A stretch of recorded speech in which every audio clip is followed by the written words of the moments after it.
امام علی علیہ السلام بستر شہادت پہ بھی مسلسل اللہ کا ذکر کرتے رہے۔ بس جیسے ہی 19 کا دن ختم ہوا، 20 رمضان کی رات آئی، آپ فرمانے لگے کہ اب میرے حجرے میں کوئی بھی نہ آئے، کیونکہ پوری دنیا کے جنات و فرشتے مجھ سے ملنے آ رہے ہیں۔ اور پھر جیسے ہی 20 رمضان کا سورج طلوع ہوا تو آپ امام حسن سے فرمانے لگے، اے حسن، جاؤ میرے تمام چاہنے والوں سے کہو کہ اپنے امام کا آخری دیدار کر لیں۔ آپ کے عقیدت مند قطار بنا کے جیسے ہی آپ کی زیارت کے لیے گھر میں داخل ہوئے تو دیکھا کہ زہر پھیلنے کی وجہ سے آپ کا چہرہ پورا زرد ہو چکا ہے۔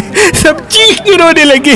امام علی علیہ السلام فرمانے لگے، پوچھو جو پوچھنا چاہتے ہو، کیونکہ میں علی زمین کے رستوں سے زیادہ آسمانوں کے رستے جانتا ہوں۔ پوچھ لو، جب تم مجھے اپنی آنکھوں سے نہیں دیکھو گے تو پچھتاؤ گے کہ کاش کچھ اور پوچھ لیتے۔ کسی عقیدت مند نے سوال کیا، کسی نے جواب لیا، کوئی زیارت کرتا رہا۔ بس جیسے ہی عقیدت مند جانے لگے، امام علی علیہ السلام نے فرمایا، حسن، میرے پورے خاندان کو میرے حجرے میں لے کے آؤ۔ امام علی علیہ السلام نے وصیتیں کی اور فرمایا، اب اس خاندان کا وارث میرا بڑا بیٹا حسن ہے، جو یہ کہے اسے ماننا۔ اور امام حسن سے فرمانے لگے، اے حسن، جتنا ہو سکے اپنی زبان و کردار سے محبت اور امن کا پیغام دیتے رہنا۔ اپنے نانا کی صلح حدیبیہ کو یاد رکھنا، کوشش کرنا کہ مسلمان کا دشمن نہ بنے اور تقوی سے دور نہ ہونا۔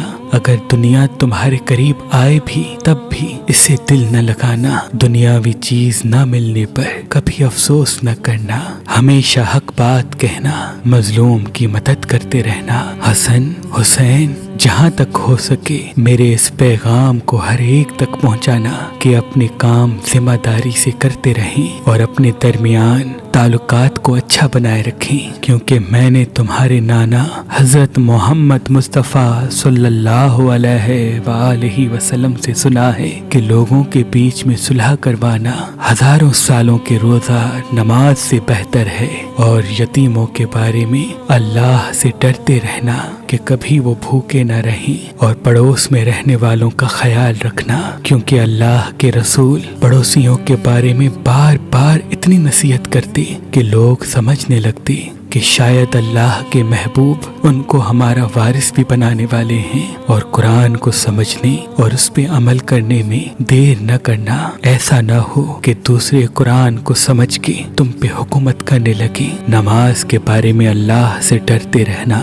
کیونکہ وہ تمہارے دین کا ستون ہے، اور اللہ کے گھر کی حفاظت کرنا، کیونکہ وہ تمہاری پہچان ہے۔ اللہ سے ڈرو، اپنی جان، مال اور زبان کے بارے میں نہ کسی کا مال غصب کرو، نہ کسی کو ہاتھوں اور زبان سے تکلیف دو، ایک دوسرے کی مدد کرتے رہنا، اور خبردار سب مسلمان ایک دوسرے سے جڑ کے جینا، ورنہ تم پہ وہ لوگ مسلط ہو جائیں گے۔ اگر تم فریاد بھی کرو گے تب بھی تمہاری آواز سننے والا کوئی نہ رہے گا۔ اور سارے عبد المطلب کے بیٹوں کو خبردار کر دو کہ اگر اس ضرب سے میری شہادت ہو جائے تو میرے قاتل کو بھی صرف ایک ہی ضرب مارنا، اگر وہ بچ جائے تو اسے آزاد کر دینا، اگر وہ مر جائے تو اس کے جسم کی بے حرمتی نہ کرنا، اس کے جسم کے حصے نہ کاٹنا، کیونکہ میں نے اللہ کے رسول سے سنا کہ اس زمین کا بدترین عمل یہ ہے کہ کسی مرے ہوئے کے اعضائے جسم کاٹے جائیں، چاہے وہ پاگل کتا ہی کیوں نہ ہو۔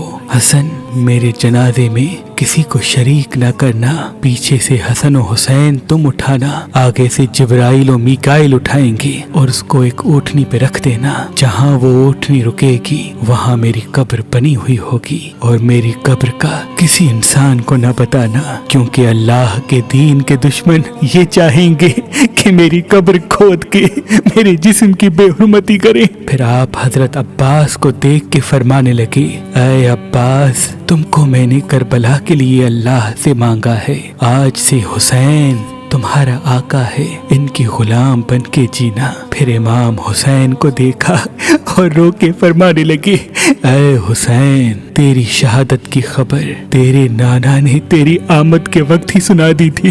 تجھے 3 دن کا بھوکا پیاسا کر کے کربلا کے میدان میں شہید کیا جائے گا، تیرے بچوں کو، ساتھیوں کو بے دردی سے مارا جائے گا۔ حسین، تیری شہادت کے بعد میری بیٹیوں کو، تیری بہنوں کو رسیوں میں قید کر کے اسی کوفہ و شام میں پھرایا جائے گا۔ حسین، اللہ کے دین کے لیے صبر کرنا، اور جب وقت آخر آئے تو اپنی بہنوں اور بیٹیوں سے نصیحت کرنا کہ اسلام کے لیے صبر کرتے رہیں اور قدم قدم پہ یہ گواہی دیتے رہیں کہ اللہ کے سوا کوئی عبادت کے لائق نہیں، اور ان کا نانا حضرت محمد مصطفیٰ صلی اللہ علیہ وآلہ وسلم اللہ کے رسول ہیں۔ بس اتنی دیر میں آپ فرمانے لگے، سلام یا رسول اللہ۔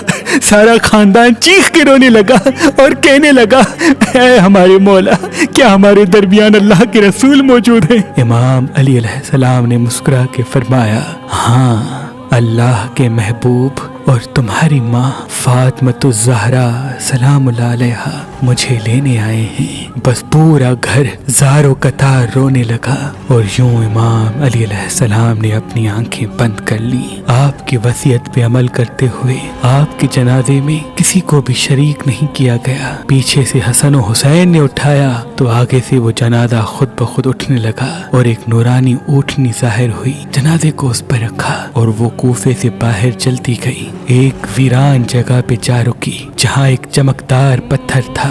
جیسے ہی امام حسن حسین نے اس پتھر کو ہٹایا تو اس پتھر کے نیچے ایک قبر بنی ہوئی تھی، اور اس پہ لکھا ہوا تھا کہ یہ قبر اللہ کے نبی نوح نجی اللہ نے بنائی ہے، اللہ کے ولی علی ابن ابی طالب علیہ السلام کے لیے۔ علی ابن ابی سلام ہو اللہ کے ولی امام علی علیہ السلام کی عظمت پر، سلام ہو شیر خدا نفس نبی مومنوں کے امیر حیدر کرار پر۔